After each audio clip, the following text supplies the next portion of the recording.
মাছ ধরতে গিয়ে নৌকা থেকে মাঝগঙ্গায় পড়ে গেলেন এক বৃদ্ধ। তার খোঁজে তল্লাশি চালায় বিপর্যয় মোকাবিলা টিম। প্রত্যেক দিনের মতো এদিনও মাছ ধরতে গিয়েছিলেন ৬৫ বছরের এক বৃদ্ধ।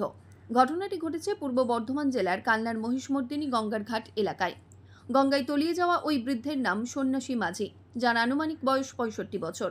জানা গেছে, শান্তিপুর থানার অন্তর্গত চাঁদকুড়ি লিচুতলা পাড়া এলাকার বাসিন্দা সন্ন্যাসী মাঝি। পেশায় তিনি জেলে। সেই পেশার কারণেই প্রত্যেক দিনের মতো এদিনও ভোরবেলায় নৌকা নিয়ে নাতিকে সঙ্গে নিয়ে মাছ ধরতে গিয়েছিলেন। পরিবারের দাবি, বেশ কিছুদিন ধরে সন্ন্যাসী মাঝি শারীরিকভাবে অসুস্থ ছিলেন। সেই কারণেই হয়তো নৌকা থেকে তিনি মাঝগঙ্গায় পড়ে গিয়েছেন। পুরো বিষয়টি তার নাতির কাছ থেকে জানতে পারে পরিবারের লোকজন। এরপরেই খবর দেওয়া হয় শান্তিপুর থানায়।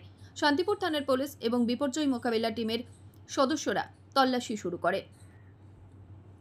শেষ পাওয়া খবর অনুযায়ী ওই বৃদ্ধের দেহ উদ্ধার করা সম্ভব হয়নি। কি হয়েছিল দাদুর? মানে হঠাৎ দাদু নৌকা এরকম নিচটা খুলছিল, তারপর দাদু পারছি না, জড়িয়ে গেছে। বললাম এটা খুলে দিতে, তো পারছি না। তারপর বুটোটা খুলতে গিয়ে যে জলে এরকম কাজ হয়ে পড়ে গেছে। আচ্ছা, এখান থেকে ওই লোকটার কাছে ভেসেছে, দিয়ে জলে টেনে নিয়েছে স্রোতের চাপ। আচ্ছা, কখন হয়েছিল? সকালে 5টায়। তুমিও ছিলে দাদুর সাথে নৌকায়? আচ্ছা, সকালবেলা জিজ্ঞেস করলাম দাদু শরীর ভালো আছে, বলছে হ্যাঁ। মাছ ধরতে এসেছিলে তোমরা? প্রতিদিনই আসো? হ্যাঁ, জোরে বল। আচ্ছা, বাড়ি কোথায় তোমাদের? আমাদের বাড়ি হরনদী মাঝিপাড়া। হরনদী মাঝিপাড়া। মৃত্যুঞ্জয় যশের রিপোর্ট, সংবাদ আজকে নিউজ।